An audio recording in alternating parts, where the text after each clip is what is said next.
ರಾಜ್ಯ ಸರ್ಕಾರಕ್ಕೆ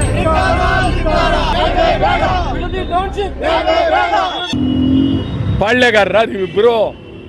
Kumaraswamy D K Shivakumar ಇಬ್ಬರು ಪಾಳ್ಯಗಾರರ? ಡಿ ಕೆ ಶಿವಕುಮಾರ್ ಈ ರಾಜ್ಯದ ಮುಖ್ಯಮಂತ್ರಿ ಆಗಿದ್ದಾರೆ. ನಿಮಗೆ ವಿಧಾನಸೌಧ ಇದೆ, ಸರ್ಕಾರಿ ಬಂಗ್ಲೆ ಇದೆ, ಕಾವೇರಿ ಭವನ ಇದೆ. ಅಲ್ಲಿ ಕುಳಿತು ನೀವು ಸಂವಿಧಾನಬದ್ಧವಾಗಿ ಸರ್ಕಾರದ ನೀತಿ ಚಿಂತನೆಗಳ ಬದ್ಧವಾಗಿ ಯಾವ ರೀತಿ ನಾವು ಕೊಡ್ಬೋದು ಅಂತೇಳಿ ಅಧಿಕಾರಕ್ಕೆ ಕರೆದು ಸಭೆಗಳಿಗೆ ಕರೆದು ತೀರ್ಮಾನ ಮಾಡಬೇಕೇ ಹೊರತು ನೀವು ಬೀದಿಯಲ್ಲಿ ಹೋರಾಟ ಮಾಡ್ತಾ ಇರ್ತಕ್ಕಂಥವ್ರನ್ನ ಸವಾಲಾಕಿ ನಿಮ್ಮ ಸವಾಲನ್ನು ನಾನು ಸ್ವೀಕಾರ ಮಾಡಿದ್ದೇನೆ, ಬರಬೇಕು ನೀವು. ಏನು ನೀತಿ ಏನಿದು? ಈ ಕಡೆ ಇವರು JDS ಕುಮಾರಸ್ವಾಮಿ, ನಿಮ್ಮ ಸವಾಲನ್ನು ನಾನು ಒಪ್ಪಿದ್ದೇನೆ. 26 ಬದಲು 27 ರೆಡಿ. ಏನಿದು ಸರ್ಕಾರ? ಸಂವಿಧಾನಬದ್ಧವಾದಂಥ ಸರ್ಕಾರ ಇದು. ಈ ಪಂಥ ಚಾಲೆಂಜ್ಗಳು ಇವೆಲ್ಲ ಆ ಹಿಂದೆ ಪಾಳ್ಯಗಾರರಿದ್ದರು, ಸಾವಿರಾರು ಜನ ಪಾಳ್ಯಗಾರರು ಈ ದೇಶದಲ್ಲಿ. ಪಾಳ್ಯಗಾರಿಕೆಯ ವ್ಯವಸ್ಥೆ ಇದು. ಏನು ಹುಡುಗಾಟ ಇದು? ಗಂಭೀರವಾಗಿ ಮುಖ್ಯಮಂತ್ರಿಯವರು ಈ ಬಗ್ಗೆ ಪ್ರಾಮಾಣಿಕವಾಗಿ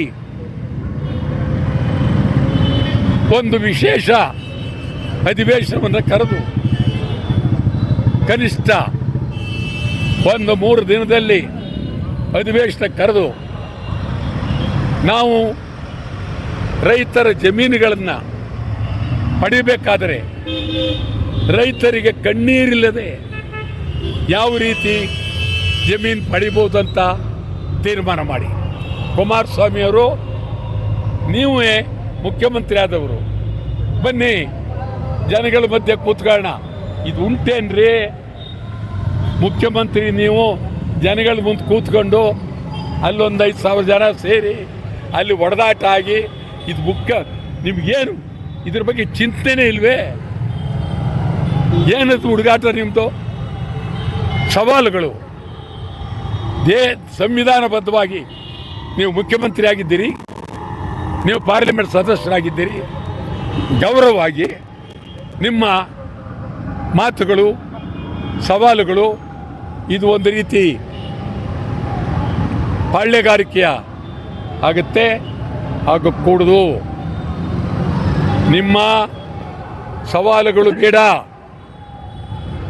ನಾನು ರೈತರಿಗೆ ಹೇಳ್ತೀನಿ, ರಾಜಕೀಯಕ್ಕೆ ಬಲಿಯಾಗಬೇಡಿ,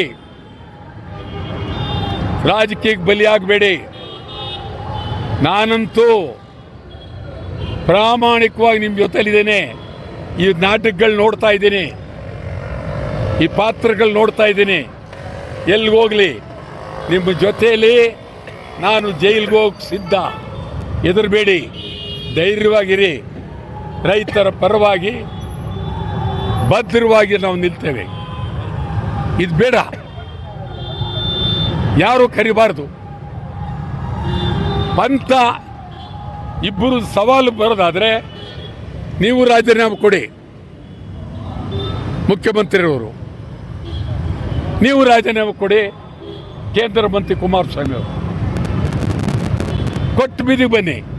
ನೀವು ನಿಮಗಿರುವ ಅಗಾಧವಾದಂಥ ಅಧಿಕಾರ, ಸಂವಿಧಾನಬದ್ಧವಾದ ಅಧಿಕಾರ, ಅದನ್ನು ತಾವು ಉಪಯೋಗಿಸಿ ಗಂಭೀರವಾಗಿ ನೀವು ರೈತರಿಗೆ ಅನುಕೂಲ ಮಾಡಬೇಕು. ನಾವಂತೂ ಉಪನಗರ ಬೇಡವೇ ಬೇಡ, ಯಾವ ಕಾಲಕ್ಕೂ ಬೇಡ, ಏನೇ ಆದರೂ ಬೇಡ, ಜೈಲಿಗೆ ಹೋದರೂ ಬೇಡ. ಯಾವ ಕಾರಣಕ್ಕೂ ಬೇಡ.